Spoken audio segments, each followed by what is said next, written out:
you do it when you knew you had a record? I think you're after my granddaughter because you have a problem with me. Who else knows about this? Does that not bother anybody else? There are limits to what I will do for money. We're not going to be able to spend as much time together. What can I do for you? It's Carly. Oh, now Sasha's finally putting her foot down with Sidwell. Why on earth did she ever agree to take his money in the first place?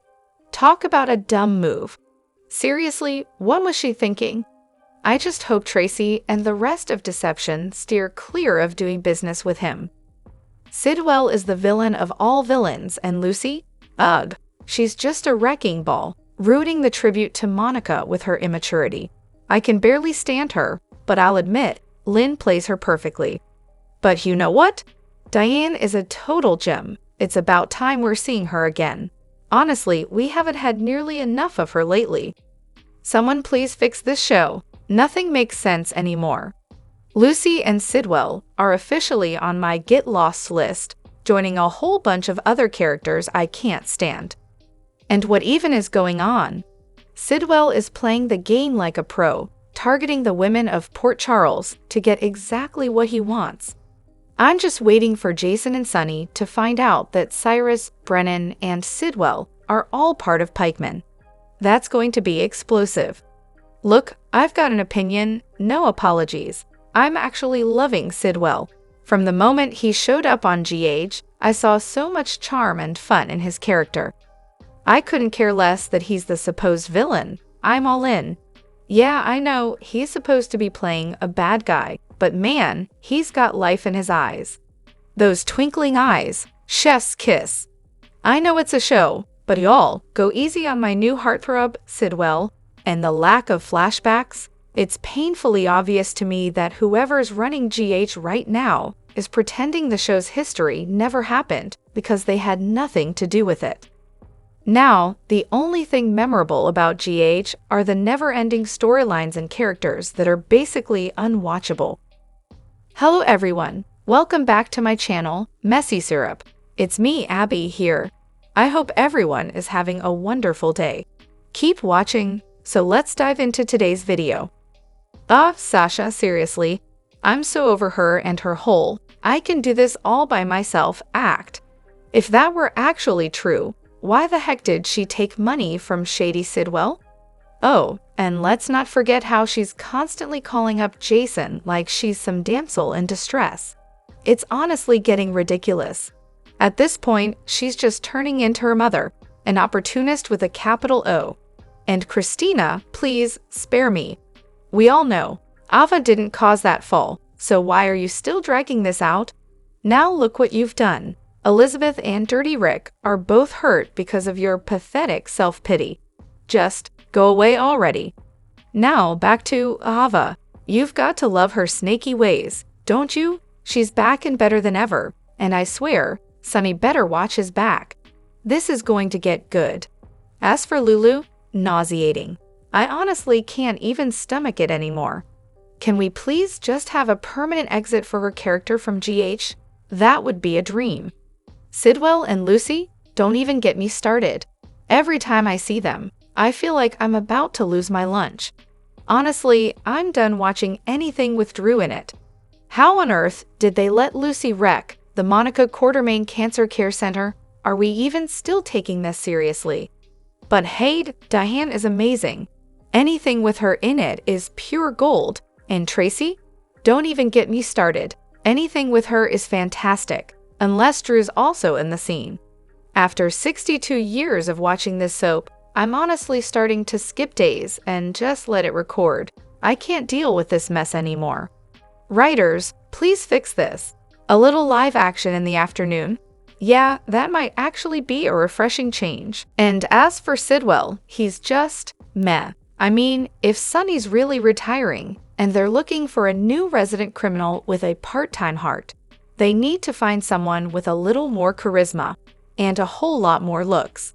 I mean, Sidwell's fine, but he's no Maurice Benard. Sorry, not sorry.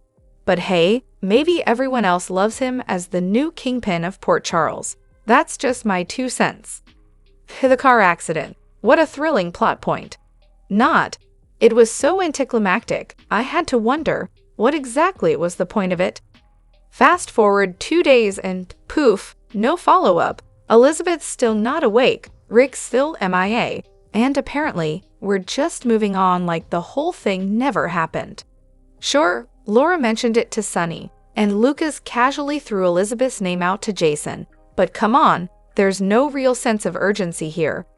You wouldn't even know anyone's life was on the line just a couple of days ago. It's as if the whole crash was just a blip on the radar, erased in favor of the next day's drama. Not asking for everything to be neatly wrapped up, but a little continuation would have been nice. And then there's Sunny. We all know he's been nothing short of charming to the Quartermaines. Monica, for one, is hardly his best friend. He literally killed her son. So yeah, I'm pretty sure that anonymous donation he made, totally out of guilt, not some grand heroic gesture. Please, let's not pretend he's some kind of savior here. Speaking of saviors, let's talk about the absolute audacity of Jason and Sunny. How on earth does Sunny have the nerve to call Brennan, the man who almost got Carly killed, with a straight face? Seriously, this is the same guy who had Michael set on fire a few months ago. How many mob wars have these two been in? But hey, they're fine with their self-righteous, holier-than-thou attitudes. It's enough to make you roll your eyes into the next century. And Carly, oh Carly, she's practically addicted to danger at this point. Her kids have to bear the brunt of her choices. But hey, at least Brennan's somewhat on the right side of the law, unlike her usual crowd. Now I'm starting to wonder if Carly's affair with Brennan is just the prelude to the inevitable reunion with Sunny. I mean, Sunny had his epic fail of a marriage to Nina, so naturally, Carly gets her affair with Brennan to balance things out. With Sunny's concern over Carly's safety and the upcoming heart drama, because, of course, the man has heart problems now, I'm bracing myself for yet another round of them getting back together. I really hope I'm wrong, but it's feeling pretty inevitable at this point. Just my 2 cents. Sidwell's at it again, blaming Natalia for destroying the family. Like, wow, what a revelation, right? And just in case you've somehow missed it, Lucas's crush is totally Sidwell and Natalia's son. I mean, who didn't see that one coming? Then we've got Brennan chatting with Sunny, who picks up on the name Balkan, like it's some big shocking clue. Groundbreaking stuff here. But here's the real kicker.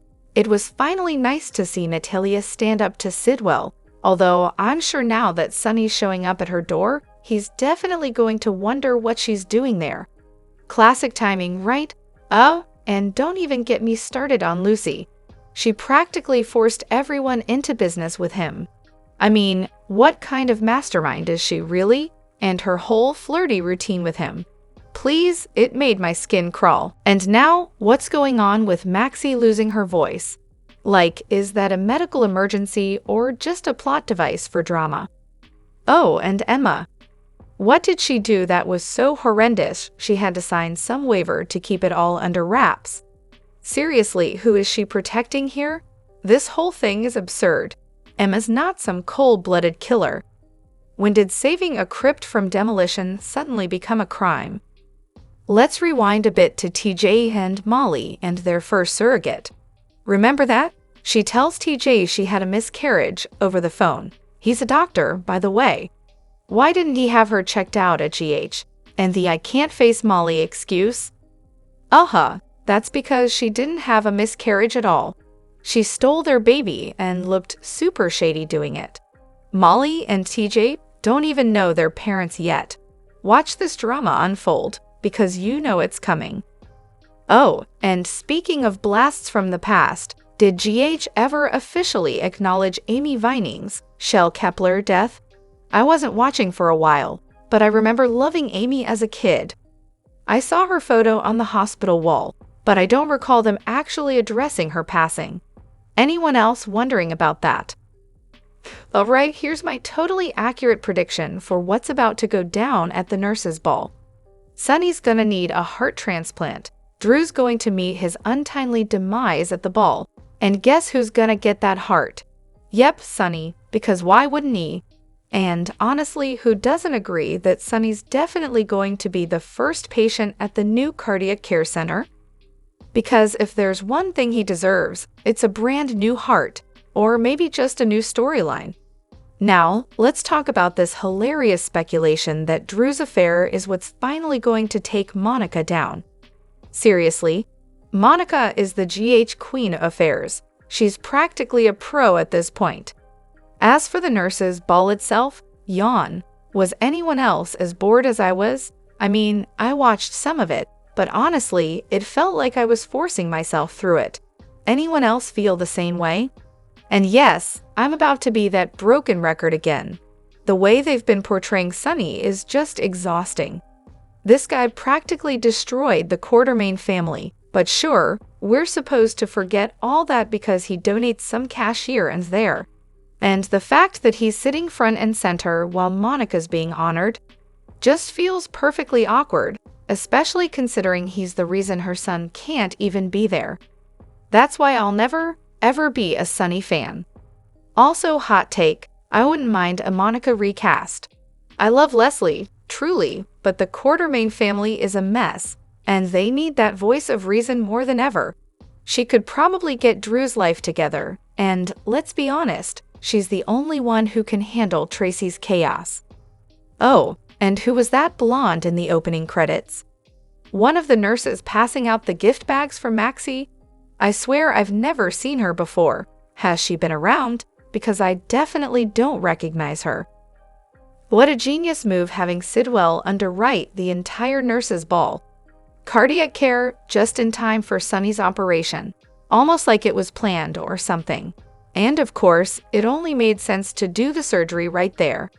Why go anywhere else? The drama wouldn't hit the same. Speaking of dramatic timing, wouldn't it be just perfect for Michael to make his big comeback by singing at the nurses' ball? Because, miracles happen all the time in soap operas. Hopefully, the writers remember that. Now, if only they had better access to old footage to actually show what these characters keep reminiscing about. Instead, we're stuck in an episode that feels like it took place in some alternate reality. Not a wasted episode, exactly, but imagine how much better it could be if they just pulled out those classic clips. And continuity? Oh please, they are so bad at it.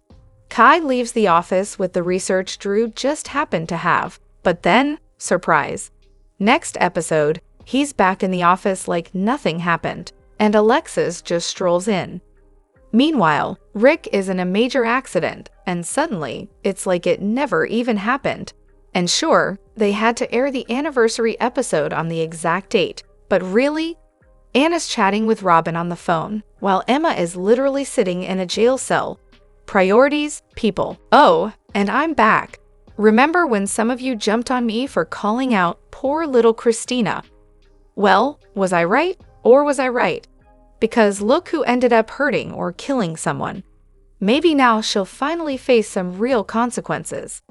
And let's not forget Lucy and her signature brand of tacky, airhead antics. They're part of GA's DNA. Who else would show up at the Quartermain mansion in a flashy red gown and an even bigger red hat to get married? That's just Lucy. And no, this wasn't some tribute to Leslie Charleson, Monica. It was about honoring GH history. Just like Lucy. Just like Anna talking to Robin. Just like Laura reminiscing about her candy striper days. Just like Sonny and Lucy remembering Stone. And just like Ned and Tracy bringing up Alan, who, lest we forget, married both Lucy and Monica. Soap opera gold, if only they could keep their storylines straight. Why is Sonny the hospital's favorite ATM? Can someone explain to me why, after years of feuding with the man, the Quartermains still let Sonny swoop in as General Hospital savior? Seriously, why is he always the mysterious benefactor funding the latest wing or shiny new equipment? The Quartermains are literally on the hospital board. They should know what GH needs. So why is it that Sonny of all people, the same guy who helped destroy Monica's family, is the one throwing cash at her wing? Since when is the local crime boss outspending one of Port Charles' wealthiest families? Sure, Sonny is very generous when it comes to flashing his money around. In the past, The hospital's main donors were usually a mix of the Quartermains, Sonny and Nicholas. But lately, it's been all about Sonny. Why? Simple. Because it makes him look like a good guy. Sure, he's a ruthless, selfish, murderous criminal, but hey, he donates to the hospital. So I guess that cancels out all the terrible things he's done, right? Realistically, this was probably just Sonny's way of apologizing to Monica, his way of saying, oops, sorry for ruining your life. Here, have a hospital wing. But the timing was convenient too. The donation happened to coincide with an anniversary, and if the Quartermains were the ones writing the check, they would have probably waited until after Monica's death. But in today's world, soap operas can't take anniversaries for granted. Who knows if the show will even make it to the next one? What exactly does Sidwell want with Sasha? Seriously, what's Sidwell's endgame with Sasha? Because let's not forget, he followed her into that church way back in December, which means he's been keeping tabs on her for a while. Creepy, right? He already got his precious diamonds back, so what else could he possibly want? Maybe he became interested in her after the whole kidnapping ordeal. And let's be real, I am not picking up any fatherly vibes from this guy. The most logical guess, he's planning to use Sasha as a weapon against Holly. Classic revenge move, punishing Holly for conning him and swiping his diamonds by manipulating her daughter. Then again, Sasha might not be as innocent as she seems. What if she's playing her own game? My bet? Sidwell is paying her to cozy up to Jason. Wouldn't be the first time she ran a con. I mean, let's look at the facts. When she took that job with the Quartermains, was she really just there to work, or was Michael her original target? Now that plan's fizzled, and Jason is the new mark. Something tells me this story is just getting started. Drop your thoughts in the comment section below. Do you agree or disagree? Don't forget to like, subscribe, and hit the notification bell for more updates. Your opinions matter, and I will see you in the next video. Thank you.